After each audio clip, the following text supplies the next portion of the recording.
నమస్కారం సిటీ వార్తలకు స్వాగతం. ముందుగా ముఖ్యాంశాలు.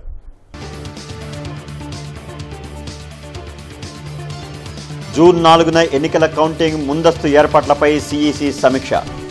ఫలితాలు ఖచ్చితత్వంతో వేగంగా ఇవ్వాలని ఆదేశం.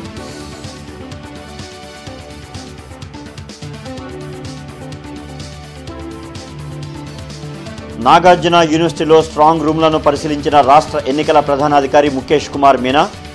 భద్రతా చర్యలపై ఆరా.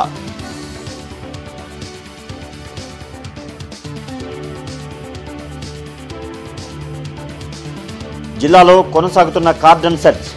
అనుమానితులకు పోలీసుల వార్నింగ్.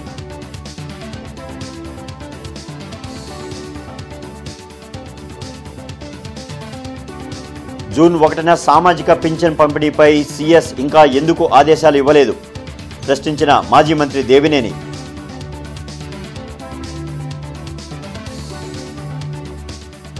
జూన్ 4వ తేదీన జరగనున్న ఎన్నికల కౌంటింగ్కు ముందస్తు ఏర్పాట్లపై కేంద్ర ఎన్నికల ప్రధానాధికారి రాజీవ్ కుమార్ అధికారులతో వీడియో కాన్ఫరెన్స్లో సమీక్షించారు. 5 దశల్లో ఎన్నికలు పూర్తయిన రాష్ట్రాల ఎన్నికల అధికారులు ఈ సమీక్షలో పాల్గొన్నారు. ఆంధ్రప్రదేశ్ నుంచి రాష్ట్ర ఎన్నికల ప్రధానాధికారి ముఖేష్ కుమార్ మీనాతో పాటు అదనపు సీఈఓలు కోటేశ్వరరావు, హరీంద్ర ప్రసాద్ హాజరయ్యారు. భారత ఎన్నికల సంఘం మార్గదర్శకాలను పాటిస్తూ ఖచ్చితమైన ఫలితాలను త్వరితగతిన ప్రకటించేలా చర్యలు చేపట్టాలని సిఇసి ఆదేశించారు. నాగార్జున యూనివర్సిటీలో ఏర్పాటు చేసిన ఈవీఎం స్ట్రాంగ్ రూమ్లను రాష్ట్ర ఎన్నికల ప్రధానాధికారి ముఖేష్ కుమార్ మీనా పరిశీలించారు. కలెక్టర్ వేణుగోపాల్ రెడ్డి, ఎస్పీ తుషార్ దుడి, ఇతర అధికారులు ఎన్నికల ప్రధానాధికారి ముఖేష్ కుమార్ మీనాతో ఉన్నారు. గుంటూరు జిల్లాలోని 7 అసెంబ్లీ నియోజకవర్గాల ఈవీఎంలతో పాటు గుంటూరు పార్లమెంటుకు సంబంధించిన ఈవీఎం వీవీప్యాడ్లను ఇక్కడ భద్రపరిచారు. 3 అంచెల విధానంలో స్ట్రాంగ్ రూమ్కు భద్రతను ఏర్పాటు చేశారు. జూన్ 4న కౌంటింగ్ జరగనుంది. సామాజిక పింఛన్దారులకు జూన్ 1వ తేదీన ఇళ్ల వద్దే పింఛన్ పంపిణీ చేసేలా అధికారులను సీఎస్ ఆదేశించాలని మాజీ మంత్రి దేవినేని ఉమా డిమాండ్ చేశారు. మంగళగిరిలోని తెలుగుదేశం పార్టీ కేంద్ర కార్యాలయంలో మాజీ మంత్రి దేవినేని ఉమా మీడియాతో మాట్లాడారు. సార్వత్రిక ఎన్నికల్లో వైసీపీకి లబ్ధి చేకూర్చేందుకు సామాజిక పింఛన్దారులను CS Jawahar Reddy, SERP CO Muralidhar Reddy ఇబ్బంది పెట్టారని ధ్వజమెత్తారు. పింఛన్ కోసం సచివాలయాలు, బ్యాంకుల చుట్టూ ఎండలో తిరగలేక ఇబ్బంది పడ్డారని చెప్పారు. జూన్ 1 వస్తున్నా ఇప్పటికీ పింఛన్ పంపిణీపై ప్రభుత్వం నుంచి ఒక్క స్టేట్మెంట్ కూడా రాకపోవటాన్ని తప్పుపట్టారు. ఎన్నికలు ముగిశాయని ఇప్పటికైనా సీఎస్ కుట్రలు మానుకోవాలని దేవినేని ఉమా వ్యాఖ్యానించారు. గత 2 నెలలుగా జగన్ నాటకంలో భాగంగా, జగన్మోహన్ రెడ్డి కుట్రలో భాగంగా చీఫ్ సెక్రటరీ జవహర్ రెడ్డి నడిపించిన యంత్రాంగంతో ఎంతోమంది వృద్ధులు, వితంతువులు, దివ్యాంగులు, పింఛన్దారులంతా కూడా నానా ఇబ్బందులు పడ్డారు. ఏప్రిల్ నెలలో, మే నెలలో వాళ్ళ బాధల వర్ణాతీతం. అయిపోయింది కదా, ఎన్నికలు అయిపోయాయి, ఇంకా మీ కుట్రలు ఆపండి, మీ కుతంత్రాలు ఆపండి, మీ దుర్మార్గాలు ఆపండి, జరిగిన అన్యాయాన్ని ఒకసారి చూడండి, జరిగిన నష్టాన్ని చూడండి, వాళ్ళు పడ్డ బాధలో మానవత్వం ఉంటే ఇమీడియట్గా స్పందించండి. ఎన్నికలు అయిపోయాయి కాబట్టి ఎవరికి వాడు బాధ్యత లేకుండా దీని గురించి మాట్లాడకుండా. రాష్ట్ర వ్యాప్తంగా డీజీపీ హరీష్ కుమార్ గుప్తా ఆదేశాలతో పోలీస్ కార్డన్ సెర్చ్ కొనసాగుతోంది. జిల్లాలోని ముఖ్యమైన ప్రాంతాలు, గ్రామాల్లో పోలీసులు సోదాలు నిర్వహించి అనుమానితులను అదుపులోకి తీసుకుంటున్నారు. అలాగే సరైన పత్రాలు లేని వాహనాలను సీజ్ చేయడంతో పాటు జూన్ 4న జరిగే ఎన్నికల కౌంటింగ్లో ఎలాంటి అల్లర్లకు పాల్పడినా కఠిన చర్యలు తప్పవని హెచ్చరిస్తున్నారు. ఈ నెల 30వ తేదీన నాట్స్ ఆధ్వర్యంలో జరిగే జానపద సాంస్కృతిక సంబరాలను జయప్రదం చేయాలని MLC KS Lakshmana Rao, NATS president Nuthi Bapaiah Chowdary కోరారు.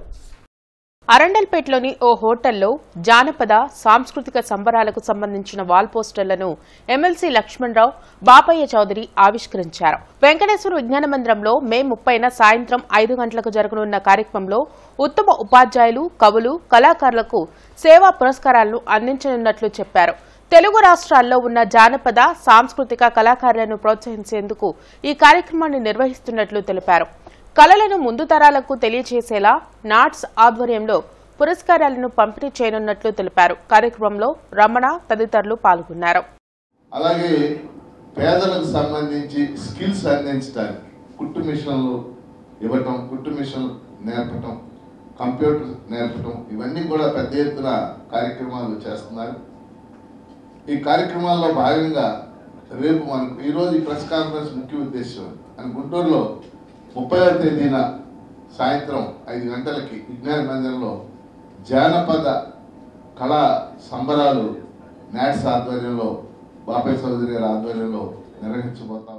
ఉపాధ్యాయుల్ని ఈ వేదిక ద్వారా మనం సత్కరించుకోవాలని మన గుంటూరు నగరంలో ముఖ్యంగా ఈ కార్యక్రమం యొక్క ముఖ్య ఉద్దేశం. సో మీరందరూ తప్పకుండా ఈ కార్యక్రమంలో పాలు పంచుకొని జయప్రదం చేయవలసిందిగా కోరుతున్నాము. దీంతో పాటుగా మనం అనేక కార్యక్రమాలని లక్ష్మణరావు గారు చెప్పినట్టుగా 2 తెలుగు రాష్ట్రాల్లో మనం అనేక సేవా కార్యక్రమాలని ముఖ్యంగా విద్య, యువతకి ప్రోత్సహిస్తూ, మహిళలను ప్రోత్సహిస్తూ, అలానే వైద్యం, మనకి వైద్యానికి సంబంధించి కూడా కంటి శిబిరాలు కావచ్చు, వైద్య శిబిరాలు కావచ్చు. రేపు మనకి రాయలసీమలో కర్నూలు నగరంలో మనము వైద్య శిబిరం ఏర్పాటు చేస్తున్నాము. దాంట్లో కూడా 1000 మంది పార్టిసిపేట్ చేస్తారు.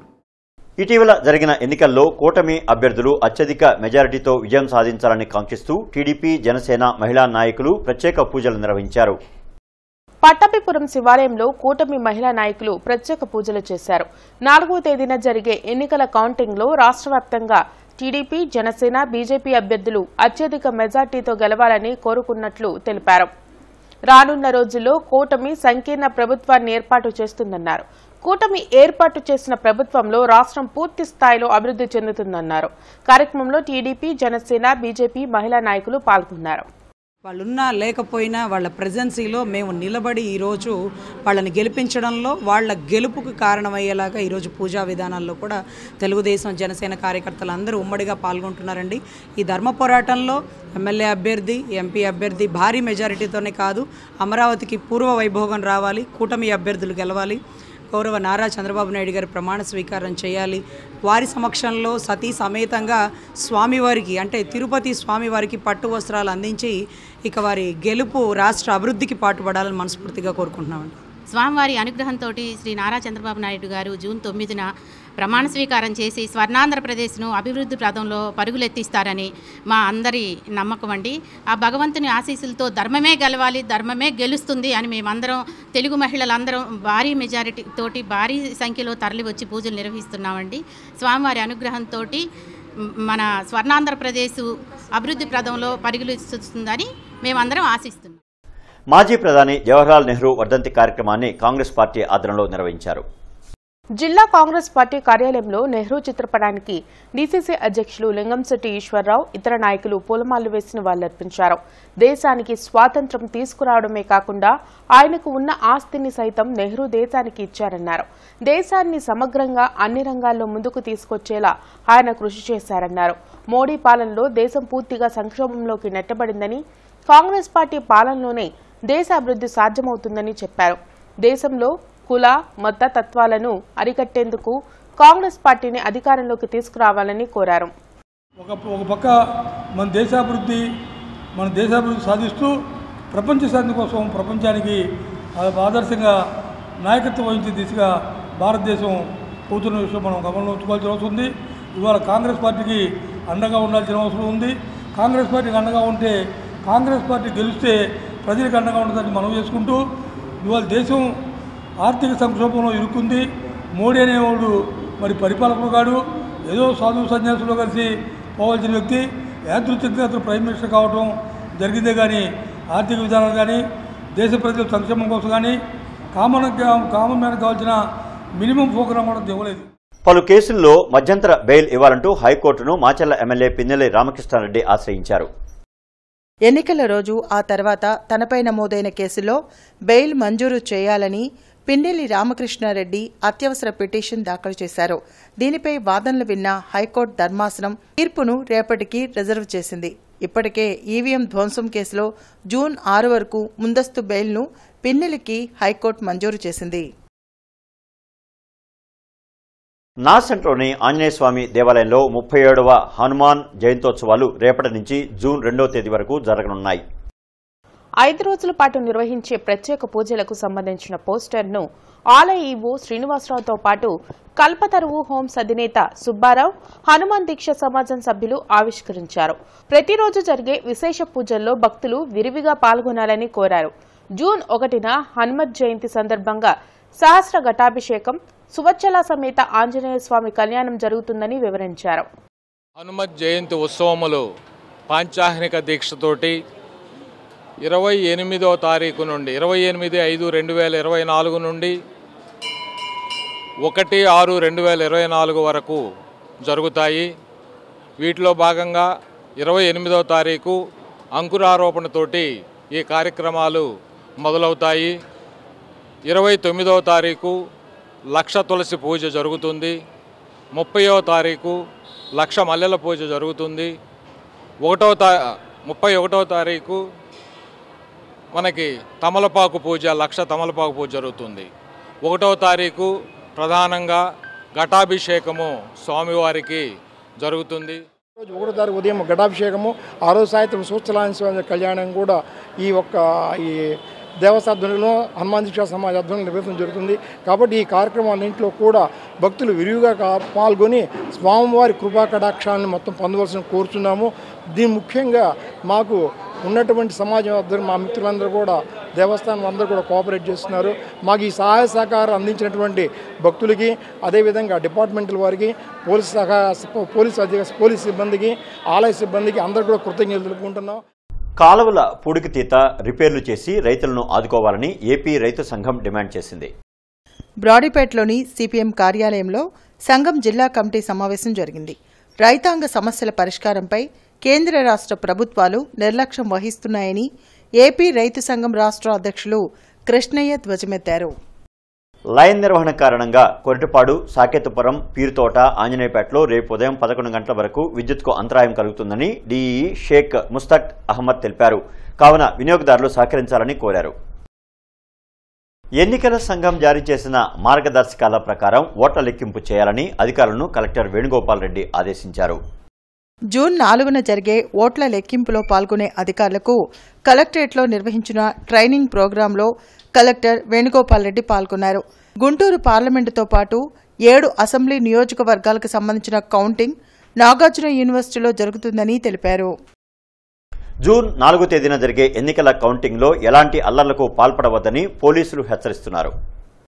ఎవరు దాడులు చేసినా, చట్ట వ్యతిరేక కార్యకలాపాలకు పాల్పడినా కఠిన చర్యలు తప్పవని పోలీసులు చెప్తున్నారు. ఆందోళనలను అడ్డుకునేందుకు తాము అన్ని విధాలా రెడీగా ఉన్నట్లు మాక్ డ్రిల్ ద్వారా ప్రజలకు వివరిస్తున్నారు. వార్తలు ముగించే ముందు ముఖ్యాంశాలు మరొకసారి.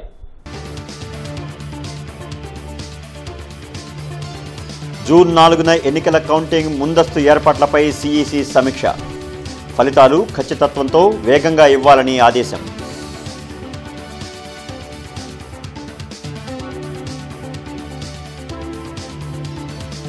నాగార్జున యూనివర్సిటీలో స్ట్రాంగ్ రూమ్లను పరిశీలించిన రాష్ట్ర ఎన్నికల ప్రధానాధికారి ముఖేష్ కుమార్ మీనా. భద్రతా చర్యలపై ఆరా.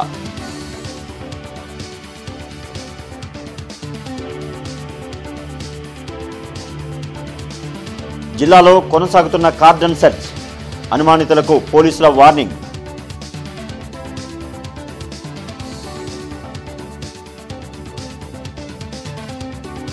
జూన్ 1న సామాజిక పింఛన్ పంపిణీపై సీఎస్ ఇంకా ఎందుకు ఆదేశాలు ఇవ్వలేదు ప్రశ్నించిన మాజీ మంత్రి దేవినేని.